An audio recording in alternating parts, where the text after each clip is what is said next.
नमस्कार दोस्तों, मैं हूं श्याम सुंदर और आप देख रहे हैं मैं भी भारत। हमारी टीम आज बोरीगुडा नाम के इस छोटे से गांव में पहुंची है। बोरीगुडा विशाखापट्टनम ज़िले की आरकू घाटी में बसा हुआ एक गांव है और यहां पर गड़बा आदिम जनजाति के लोग रहते हैं। आदिम जनजातियों को संवैधानिक परिभाषा से अगर देखें, कानूनी परिभाषा से अगर देखें तो पीवीटीजी कहा जाता है। यानी कि इन आदिवासियों के लिए सरकार अलग से योजनाएं बनाती है, इनका ख़ास ख्याल रखती है। लेकिन सरकार की इन योजनाओं का, सरकार के इन दावों का, कानूनों का ज़मीन पर क्या हाल है, आज समझने की कोशिश होगी।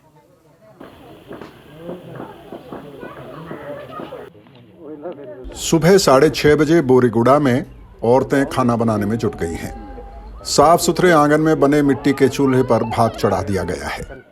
आंगन, चूल्हे और चूल्हे पर चढ़ाए गए बर्तनों की चमक देखकर अंदाज़ा होता है कि ये आदिवासी साफ सफाई पर ख़ास ध्यान देते हैं। यहाँ खाने में भात एक ज़रूरी हिस्सा है, उसके साथ दाल या कोई सब्ज़ी बनाई जाती है। आमतौर पर दाल या सब्ज़ी को सिर्फ उबाल कर खाया जाता है। तेल का इस्तेमाल यहाँ के आदिवासी ना के बराबर करते हैं। रात के बचे हुए भात को रागी के आटे के साथ उबालकर भी सुबह का खाना तैयार किया जाता है। अगर आप इस आदिवासी गांव को देखेंगे तो किसी भी भारतीय गांव की तरह ही औरतों की सुबह सबसे पहले शुरू होती है। वो खाना बनाने से पहले घर की साफ सफाई करती हैं। जब गांव के मर्द दातुन मंजन करते या फिर बेवजह इधर उधर टहलते दिखाई देते हैं, उस समय ये औरतें काम में जुटी रहती हैं।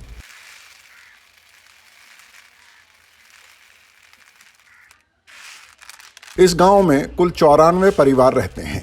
बोरीगुडा गांव की यह एक आम सुबह है, लेकिन एक बात थोड़ी सी अलग लगती है कि बच्चे गांव में ही खेल रहे हैं।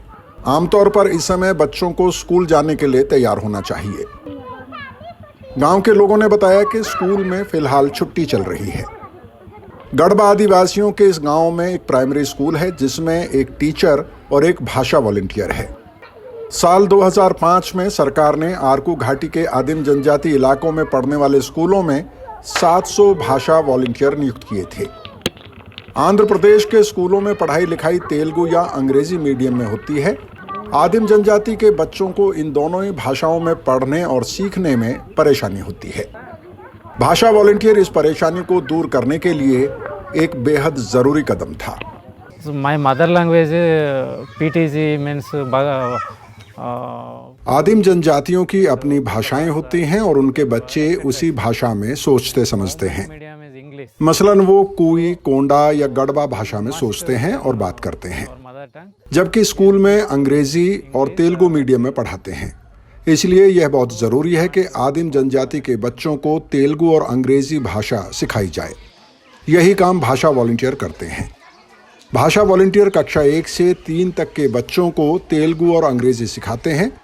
इससे बच्चों को पढ़ने और सीखने में आसानी होती है।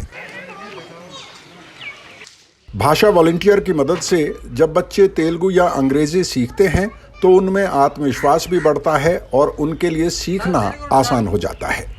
आदिम जनजातियों के बच्चों को स्कूल तक लाना और उन्हें स्कूल से ड्रॉप आउट ना होने देना एक बड़ी चुनौती रही है।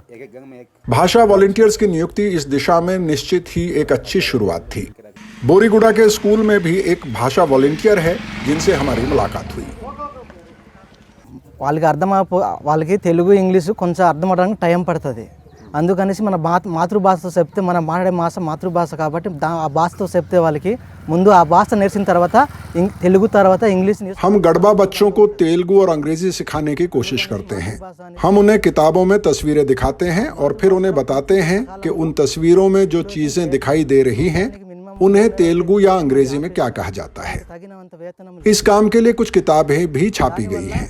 अब जैसे हम बच्चों को ये बताते हैं कि पेड़, जंगल या मिट्टी को या फिर आम को हम अपनी भाषा में क्या कहते हैं और उनको तेलुगु और अंग्रेजी में क्या कहा जाता है। गड़बा आदिवासियों में साक्षरता दर 25 से 30% के बीच बताई जाती है। हालांकि जमीन पर काम करने वाले कार्यकर्ता तो इन आंकड़ों पर भी सवाल उठाते हैं। पीवीटीजी यानी विशेष रूप से पिछड़े आदिवासी समुदायों के लिए अलग से स्कूल बनाए गए हैं, लेकिन इन स्कूलों में सबसे बड़ी चुनौती होती है ऐसे टीचर ढूंढना जो इन आदिवासी समुदायों की मातृभाषा को समझते हों।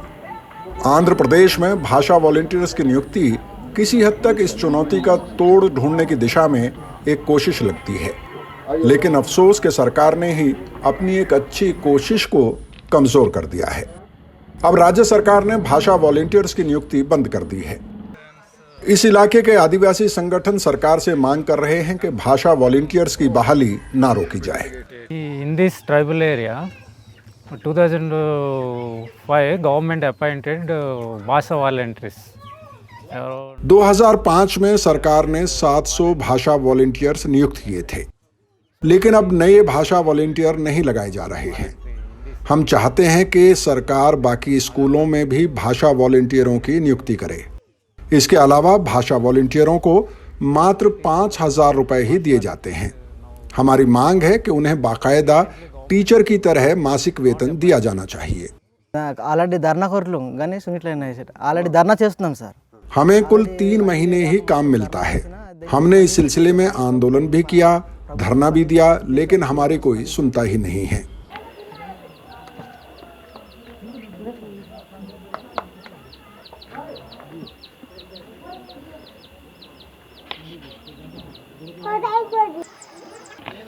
इस गांव में घरों से सटे हुए ही पशुओं के बाड़े हैं। गढ़वा आदिवासी गाय, बैल, भेड़, बकरी जैसे पशु पालते हैं, लेकिन इन आदिवासियों में पशु दूध के लिए नहीं पाले जाते हैं।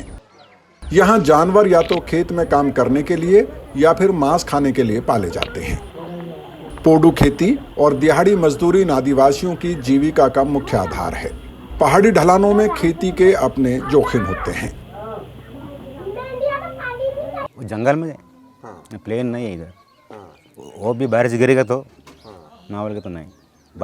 बारिश गिरेगा तो खेती थोड़ा पकेगा, नहीं बोलेगा तो नहीं पकेगा। अच्छा, ये बताइए कि जैसे राजमा की खेती है, कई तरह का राजमा यहाँ पे बोया जाता है, तो अपने परिवार की ज़रूरत के लिए ही पैदा करते हैं या बिक्री भी करते हैं? उससे कुछ पैसा मिल जाता है? कैसे होता है? नहीं, बिक्री नहीं करते। दान रह गया बोलेगा तो अपन खाने के लिए बस। बिक्री का इधर पैसा कुछ नहीं है। थोड़ा मजदूर जाएगा तो बाहर जाएगा तो पैसा के बारे में नहीं बोलेगा तो बहुत तकलीफ है।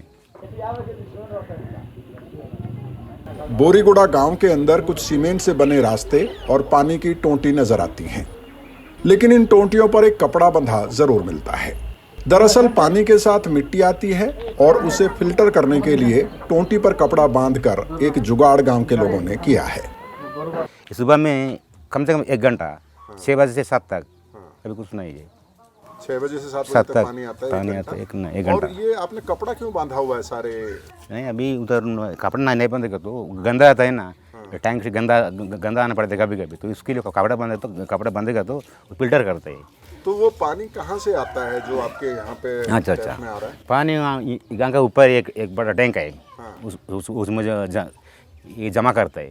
जमा करता मैंने बोर है, बोर से करंट से बोर से जाके टैंक में जमा होता है। वहाँ से सुबह में 1 घंटा इधर सप्लाई होता है। तो उसमें क्या मिट्टी वगैरह आती है? यहाँ मिट्टी आती है।